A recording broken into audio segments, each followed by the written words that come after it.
Hi guys, welcome back to another episode of my Hornby hobby. So we've been into model trains since last year, and I think it's time to talk about how they work. It's important to know how a model train works if you're going to run a model railway. So here I have the chassis of the Class 08 diesel shunter. Okay, this is an old chassis that gave me quite a bit of grief, and I've been wanting to restore it. And I think this is perfect for explaining how it works. So let's get into it.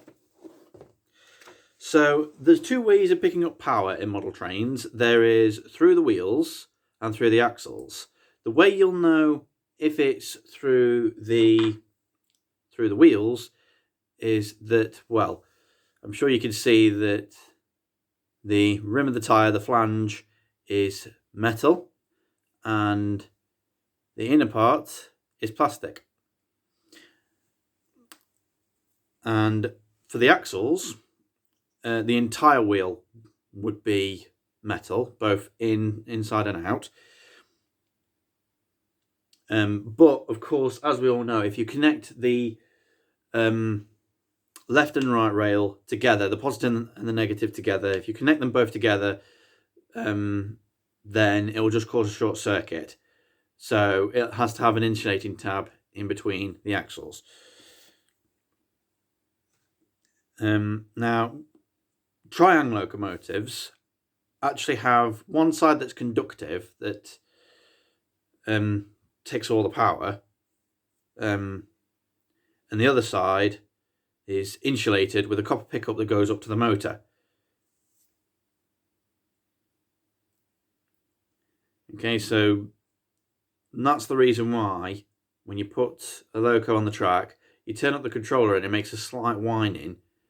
That's actually the motor picking up the power.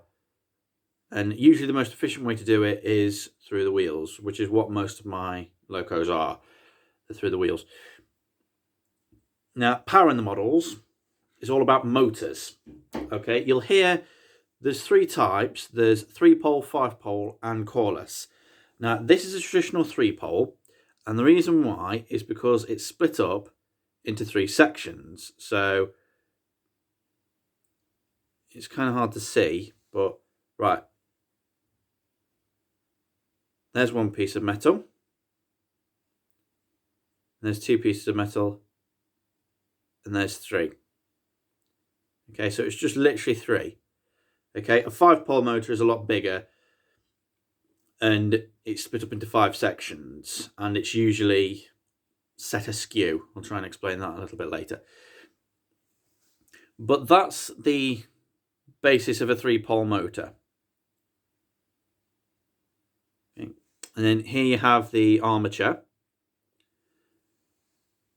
And the way it works is you'll usually have a worm gear there on the bottom of the loco. If you ever take the motor out and you turn those wheels, they'll turn pretty easily.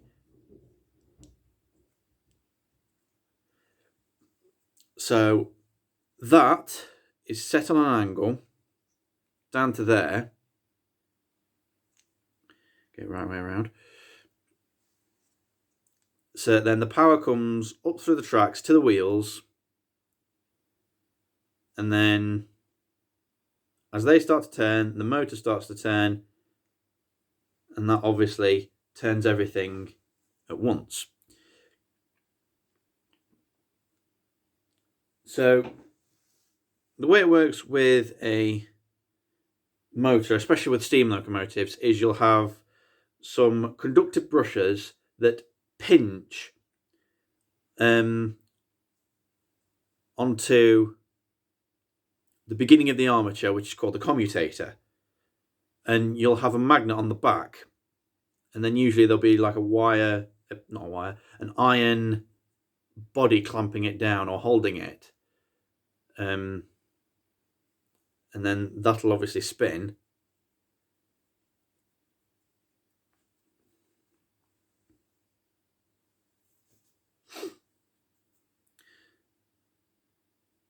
So 3-pole and 5-pole are your two main motors, are your two main powers for model trains. Cordless you'll mainly use on, especially diesels really, but you can get them on steam locos too. They don't have any coils, as in they're not separated by any metal. It'll just be literally all the wires. They're meant to be self-supporting with a magnetic housing around them, like that. And of course, there are advantages and disadvantages to all kinds, to all the motors.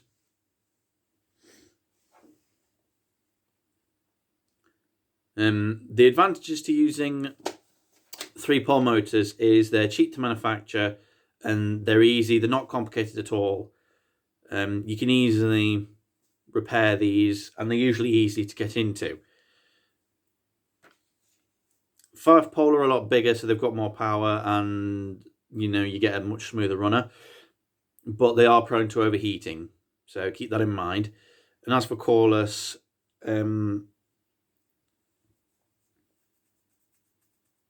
I don't know much about cordless because I haven't got any cordless engines. So now we move on to transmission. What makes everything work together in unison? Now, you may have seen that gear on the bottom.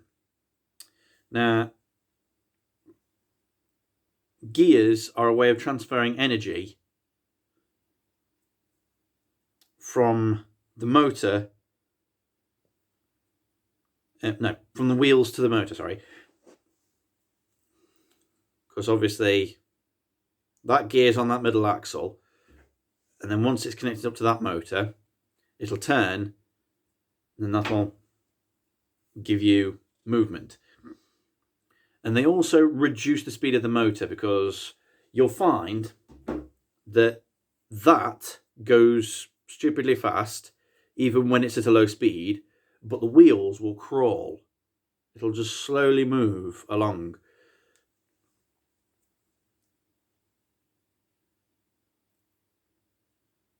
And the gear train descends from the worm drive, usually smallest to largest, down to the wheels.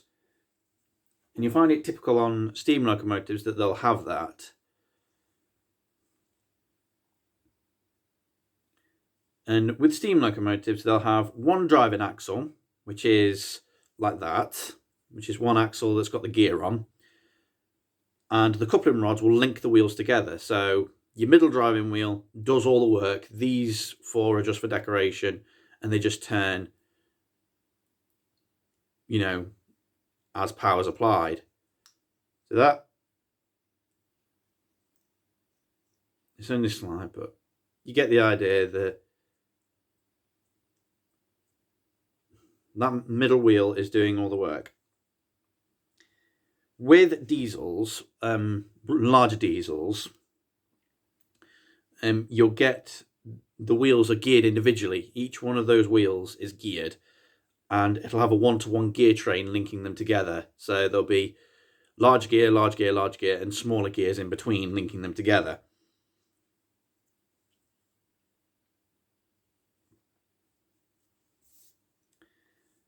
Now, the main enemy of model trains is friction, because there's lots of points where friction occurs. Obviously, the motor spinning, the pickups on the bottom of the wheels touching the actual flange, that increases on drag. So there's lots of points where friction occurs, and you actually don't really want friction on those parts. But the one place where you do want friction is between the rails and the wheels. Okay, you need grip there. If you don't, then the wheels will just spin madly. Now, there are a couple of ways to increase that, which is to give it a die-cast chassis, which this is all metal, and practically everything there is metal. Or you can add weights in either end, which you'll typically find with quite a lot of locos. They'll either have a metal weight or a plastic weight. Or you can increase the amount of wheels driven.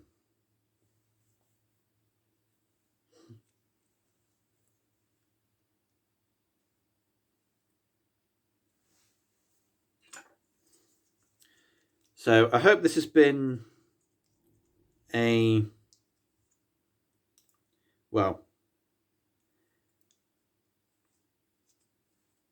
hope it's been educational for you, and I hope it's helped you understand how model trains work and why things go wrong with them.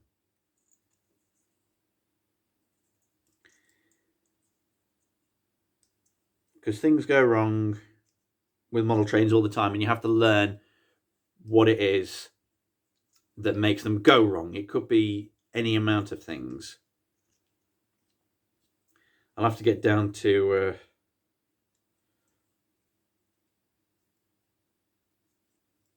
sorting this shunter out pretty soon, because I'd like to get it working for a spare in case one of the others breaks down.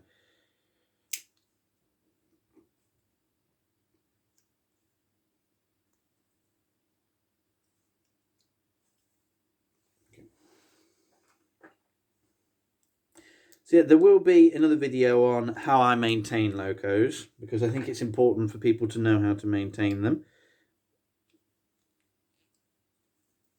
Okay, so now that that motor is screwed in,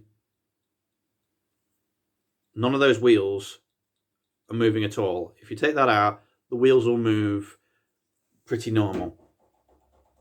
That's how you want it. You don't want any slippage.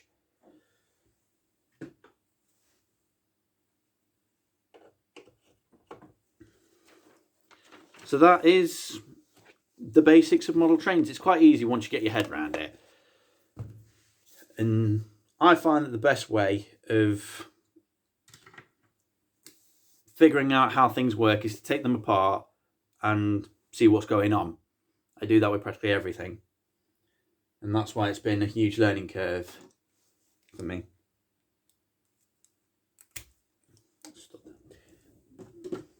So yeah, I hope this has been helpful and useful to you, and I hope that it now gives you a better understanding of model trains. So that's it for this video. Hope you've enjoyed it. If you did, like, comment, subscribe, always much appreciated. And until next time, stay safe and thanks for watching.